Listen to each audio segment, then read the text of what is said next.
नमस्कार, आप सभी का बहुत बहुत स्वागत है। आप देख रहे हैं राहुल का अग्निपथ। मैं हूं परवीन शेख। तथाकथित वियतनाम दौरे पर गए राहुल गांधी अब तक लापता है। उनकी मौजूदगी ना तो दिल्ली यूनिट की मीटिंग में नजर आ रही है और ना ही कांग्रेस संगठन की किसी बैठक में वो हिस्सा लेते दिख रहे हैं, जबकि उनके प्लान उनके चेले चपाटे जरूर बता रहे हैं।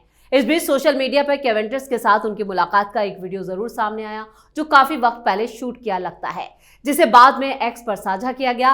दिल्ली में चुनावी घमासान तेज है, लेकिन राहुल की कोई खबर नहीं है। जबकि सभी राजनीतिक दलों के नेता रणनीति बनाने में जुटे हैं, तब राहुल गांधी इनविजिबल हो गए हैं। उनकी गैर मौजूदगी को लेकर कांग्रेस नेता भी मुंह छिपाते नजर आ रहे हैं, लेकिन इस बीच उनकी नागरिकता पर विवाद जरूर गहरा गया है। तो कैसे अपनी नागरिकता को लेकर फंसे हैं राहुल, इसी पर चर्चा के लिए स्टूडियो में मौजूद है कैपिटल टीवी के executive editor Rajiv Kumar. Sir, आपका बहुत बहुत स्वागत है। धन्यवाद।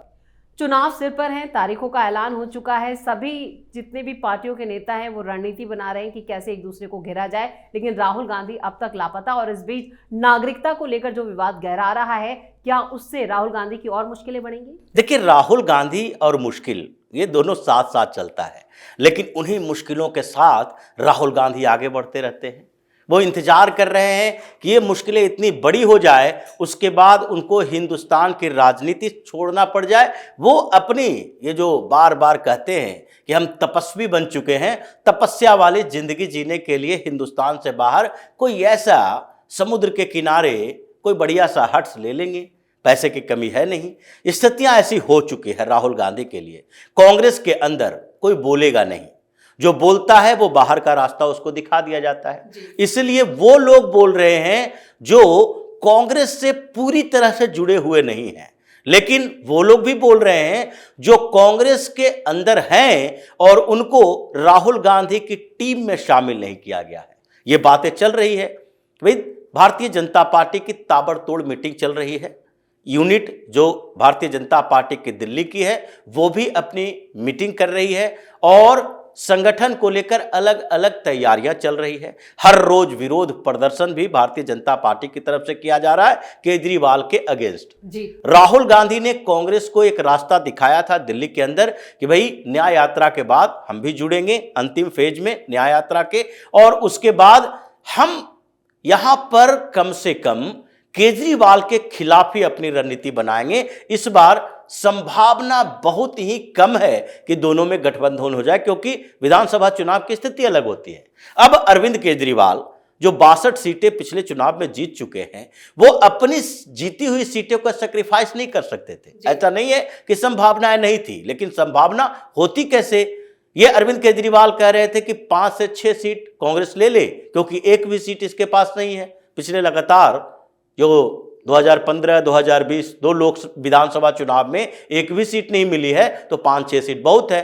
कांग्रेस उतना पर मान नहीं सकती थी, तो इसलिए दोनों के बीच गठबंधन की संभावना नगण्य थी। हालांकि कोशिशें थोड़ी की गई, लेकिन इस बीच दिल्ली यूनिट की बैठक होनी चाहिए थी।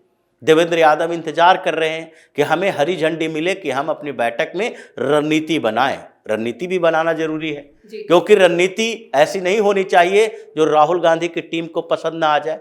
राहुल गांधी के ऊपर कब वो दबाव हावी हो जाए कि ममता ने क्या कहा, अखिलेश ने क्या कहा, उमर अब्दुल्ला ने क्या कहा, लालू प्रसाद यादव ने क्या कहा, ये क्षेत्रीय पार्टियां क्या चाहती है, ये लोग हमें अलग थलग तो नहीं कर देगी, तो उसके बाद केजरीवाल के खिलाफ पेश कमजोर हो जाएगा, जो स्थितियां बताई जाती है।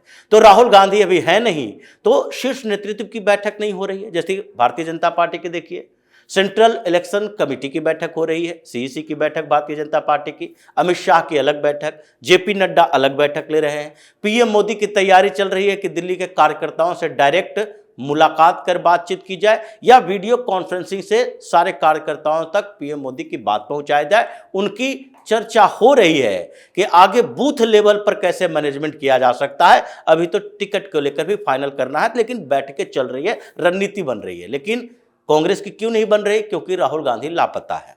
राहुल गांधी ये जो बार बार सोशल मीडिया पर कुछ पोस्ट कर देते हैं या इनके pre shoot video social media पर डाल दिया जाता है, ये सिर्फ कंफ्यूज करने के लिए है। कांग्रेस के अंदर से आवाज नहीं उठ रही है। हालांकि कुछ नेता ऐसे हैं, शर्मिष्ठा मुखर्जी ने कहा नेतृत्व परिवर्तन की जरूरत है।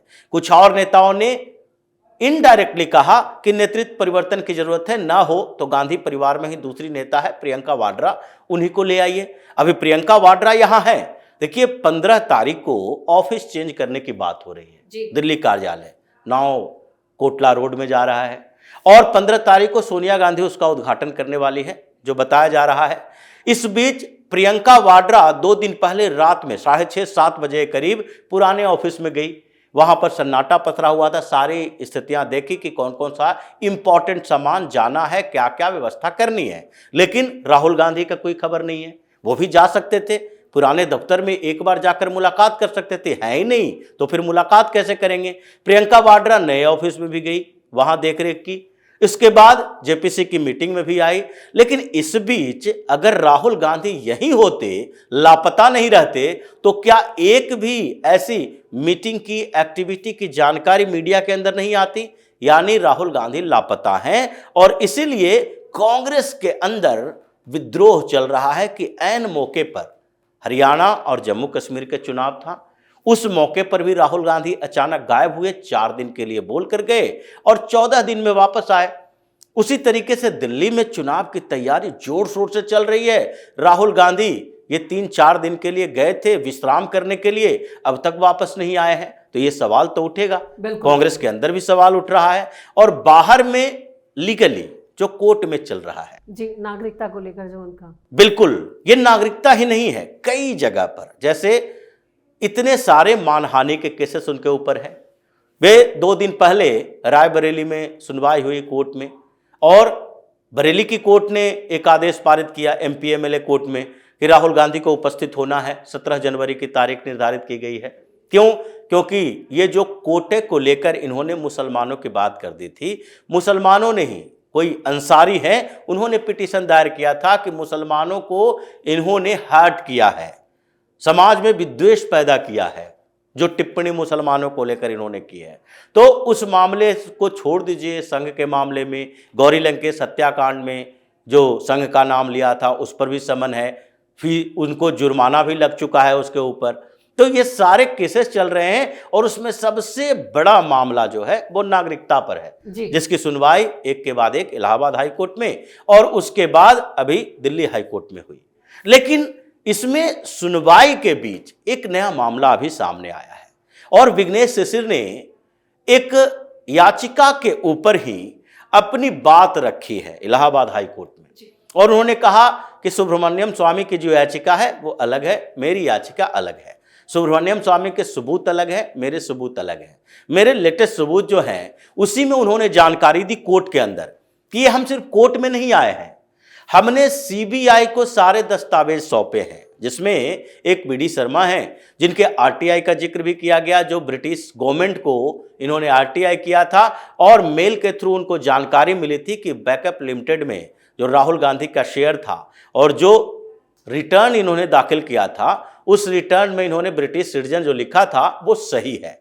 लेकिन सारे दस्तावेज हम नहीं दे सकते, क्योंकि किसी प्राइवेट पार्टी को या इंडिविजुअल को कोई जो ऑफिशियल सीक्रेट एक्ट है ब्रिटेन के अंदर, उस ऑफिशियल सीक्रेट एक्ट के तहत हम किसी भी इंडिविजुअल को दूसरे इंडिविजुअल की जानकारी नहीं दे सकते।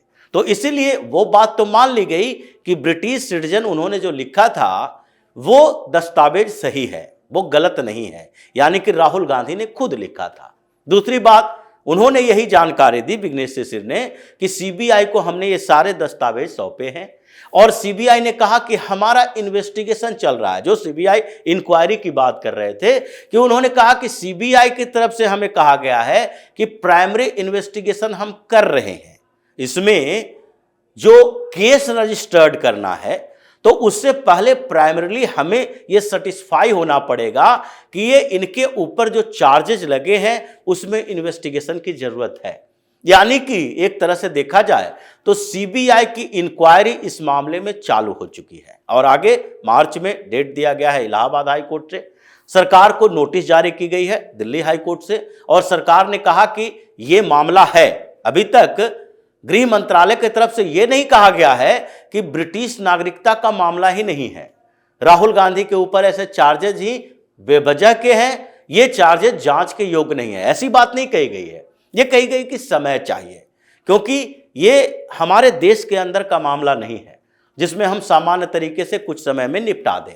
ये एक ब्रिटेन की सरकार से हमें बहुत सारे दस्तावेज लेने पड़ेंगे और उसके लिए समय चाहिए, क्योंकि ब्रिटिश सरकार ऐसा नहीं है कि कुछ भी आसानी से मुहैया करा देती है। आप देखिए कि ब्रिटेन के साथ हमारा एक्स्ट्राडिशन ट्रीटी नहीं है जी। और इसके कारण होता क्या है, जितने जो हमारे यहाँ आर्थिक अपराधी हैं, जो भगोड़े हैं, चाहे विजय माल्या हो या फिर नीरव मोदी हो या फिर चौकसे हो, ये सारे के सारे ब्रिटेन चले जाते हैं ज़्यादातर। क्यों? क्योंकि आर्थिक अपराध की परिभाषा अलग अलग देशों में अलग होती है और इसलिए इसको शरणार्थी बना दिया जाता है। ये असाइलम लेते हैं, शरण लेते हैं उन देशों में जी। और उसके बाद कहते हैं हम आपके देश में भी इन्वेस्टमेंट किए हैं इतना। जैसे विजय माल्या है, पहले से ही वहाँ मकान खरीद के रखा है, अपना इन्वेस्टमेंट, अपना एम्पायर खड़ा करके रखा है, तो वहाँ ये मानते हैं कि ये लोन का फ्रॉड है, वो लोन का फ्रॉड है या फिर दिवालिया है। ये दोनों के बीच डिफिनीशन तय करना पड़ेगा कि सही में इसके खिलाफ चार्जेस लगते हैं कि नहीं, और अगर चार्जेस लगते हैं तभी हम उनको प्रत्यार्पित कर सकते हैं। कुछ मामलों में जैसे क्रिमिनल केसेस होते हैं उसमें प्रत्यार्पण आसान होता है। तो कई ऐसे टेक्निकल कारण हैं जिसके कारण ब्रिटिश सरकार के साथ बातचीत चल रही है कि हम कैसे इस मामले का इन्वेस्टिगेशन शुरू कर सकते हैं। ब्रिटेन की सरकार से ही दस्तावेज मुहैया करवाने हैं। तो जिस तरीके से गृह मंत्रालय की रिपोर्ट आई, फिर सीबीआई की तरफ से कहा गया कि हम इंक्वायरी कर रहे हैं, इसका मतलब है कि दिल्ली हाई कोर्ट ने समय दिया, इलाहाबाद हाई कोर्ट ने मार्च का समय दिया है, तो राहुल गांधी के ऊपर एक साथ ही ये बम विस्फोट होगा।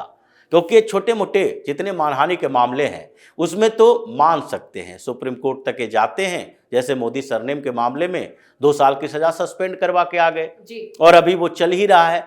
कई मामलों में ये जमानत पर हैं। नेशनल हेराल्ड के मामले में भी भ्रष्टाचार का इतना बड़ा केस, उसमें भी ये जमानत पर है। लेकिन नागरिकता के मामले में ये 2 तरह के देखा जाएगा। एक तो आपका ये मामला 2003 का है, आप 2004 से सांसद हैं, आपने फर्जी दस्तावेज लगाए। अगर ये साबित हो जाता है कि ड्यूअल सिटीजन है तो दूसरे मामलों में नहीं, बल्कि ये मामला तो आएगा कि आपको वोट का राइट किसने दिया, आपने तथ्य छिपाए हैं, आप संसद में कैसे चले गए, इतने बड़े पद पर कैसे चले गए, आप अभी एलओपी भी हैं। तो ये इतने बड़े फर्जीवाड़ा का मामला आ जाएगा कि राहुल गांधी के लिए किसी भी कोर्ट से इस सजा को खत्म करने के लिए कहीं सेटिंग काम नहीं आएगी। राहुल गांधी पूरी तरीके से फंस चुके हैं इस मामले में। चलिए, इस तमाम जानकारी के लिए और सटीक विश्लेषण के लिए आपका बहुत बहुत धन्यवाद। धन्यवाद। पिछले 12 दिनों से गायब राहुल गांधी अब एक पहेली से बन गए हैं, जिन्हें बुझ पाना कांग्रेस के बस की बात नहीं है, क्योंकि राहुल खुद को पार्टी से बड़ा मानता है। शायद यही वजह है कि विवाद भी उनका पीछा नहीं छोड़ते। अब देखना होगा कि नागरिकता विवाद में कोर्ट का क्या रुख रहता है। और इस खास शो में इतना ही। वीडियो कैसा लगा कमेंट करके अपनी राय जरूर दें। वीडियो को लाइक करें, शेयर करें और कैपिटल टीवी को सब्सक्राइब जरूर करें। धन्यवाद।